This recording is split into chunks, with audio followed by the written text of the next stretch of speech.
Historia del comercio internacional.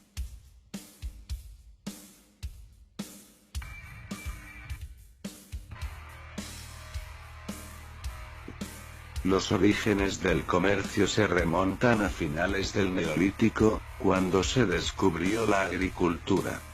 Al principio, la agricultura que se practicaba era una agricultura de subsistencia, donde las cosechas obtenidas eran las justas para la población dedicada a los asuntos agrícolas. Sin embargo, a medida que iban incorporándose nuevos desarrollos tecnológicos al día a día de los agricultores, como por ejemplo la fuerza animal, o el uso de diferentes herramientas, las cosechas obtenidas eran cada vez mayores.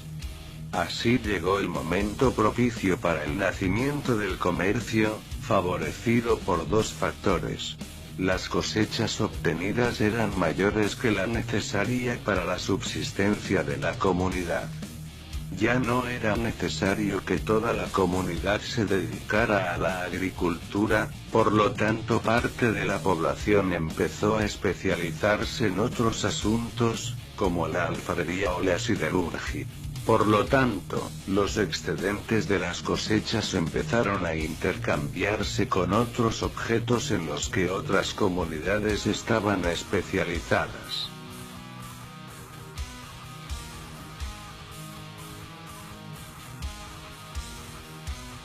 El trueque era la manera en que las antiguas civilizaciones empezaron a comerciar. Se trata de intercambiar mercancías por otras mercancías de igual valor.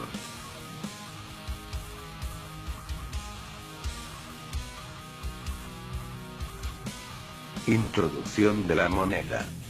La moneda, o dinero, en una definición más general, es un medio acordado en una comunidad para el intercambio de mercancías y bienes. El dinero, no solo tiene que servir para el intercambio, sino que también es una unidad de cuenta y una herramienta para almacenar valor.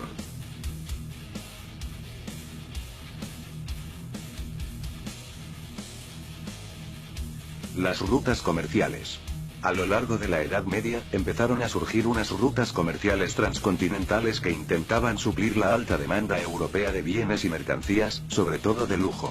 Entre las rutas más famosas destaca la ruta de la seda, pero también había otros importantes como las rutas de importación de pimienta, de sal o de tintes. Las cruzadas fueron una importante ruta comercial creada de manera indirecta. La ruta que se creó a raíz del movimiento de tropas, suministros, armas, artesanos especializados, botines de guerra, etc. reactivó la economía de muchas regiones europeas. Este mérito se atribuye en parte al rey inglés Ricardo I Corazón de León, que al involucrarse en la Tercera Cruzada consiguió importantes victorias comerciales para Europa, como por ejemplo el restablecimiento de la ruta de la seda y la recuperación de las rutas de la pimienta. Escena portuaria austral. Las ciudades del desierto del Negev estaban asociadas al extremo mediterráneo de la antigua ruta del incienso y de la ruta de la seda. Comercio de los romanos con la India según el Periplus Maris Erythraei del siglo I. Guerra, en la costa occidental del Golfo Pérsico, y las tierras y los pueblos orientales del siglo I a.C. La economía del reino de Cataban, mostrado en el mapa en azul claro, se basó en el cultivo de especias y plantas aromáticas y en su comercio y el de sus productos derivados, como el incienso y la mirra. Se llevó a cabo su exportación al Mediterráneo, la India y Abisinia, donde fueron muy apreciados por muchas culturas. El transporte se hacía con dromedarios en las rutas que cruzaban Arabia. Y a la India, se hacía por mar. Este mapa del Yemen muestra la ciudad de Mocha que se halla en la costa oriental del Mar Rojo, enfrente de Eritrea, que está en la occidental.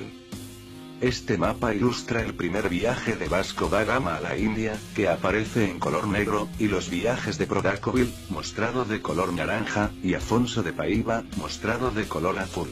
El tramo común de los dos últimos aparece en color verde. La actividad monopolista de la Compañía Británica de las Indias Orientales dio lugar en respuesta al motín del té. Mapa de la participación en la Organización Mundial del Comercio. En verde rayado. muestra a los miembros que pertenecen a la Unión Europea.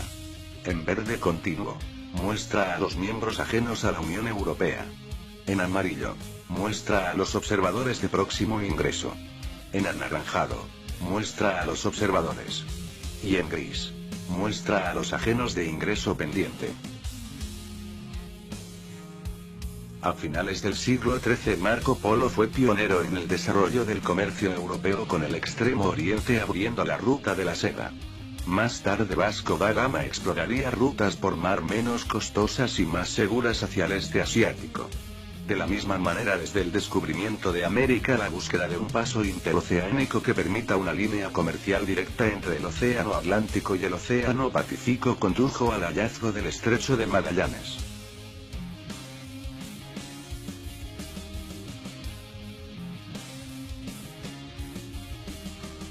Comercio transatlántico.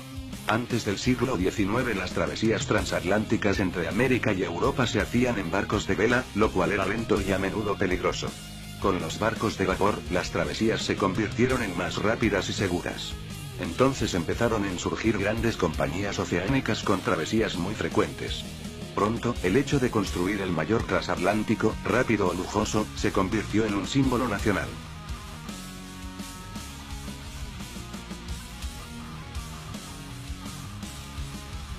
Las innovaciones en el transporte. Antes de la revolución del transporte del siglo XIX, las mercancías de consumo tenían que ser manufacturadas cerca del lugar de destino.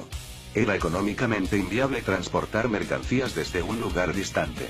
Junto con la revolución industrial se llevaron a cabo una serie de innovaciones en el transporte que revitalizaron el comercio. Ahora las mercancías podían ser manufacturadas en cualquier lugar y ser transportadas de una manera muy barata a todos los puntos de consumo. Locomotora de vapor. Una de las primeras aportaciones de la revolución del transporte fue el ferrocarril. Gran Bretaña fue la pionera en este ámbito, y a consecuencia de eso, en la actualidad tiene la red de ferrocarriles más densa del mundo.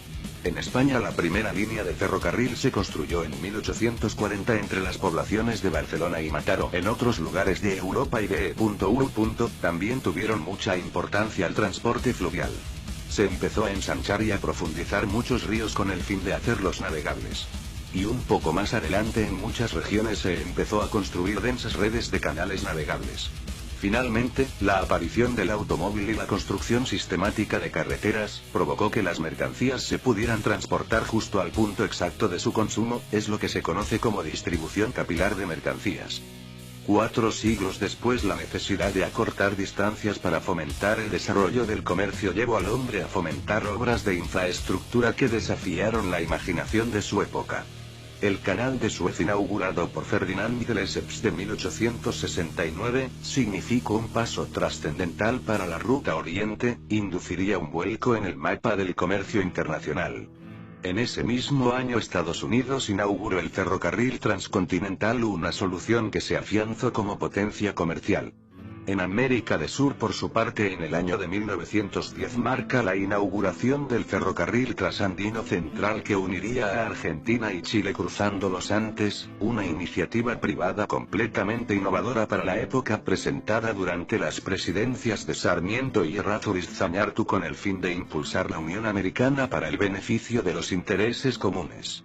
En 1914, el hombre comprobó una vez más que el ingenio y la audacia son la base del desarrollo. La monumental construcción del Canal de Panamá puso nuevamente en evidencia la importancia de las obras de infraestructura de este calibre para la integración y el crecimiento mundial.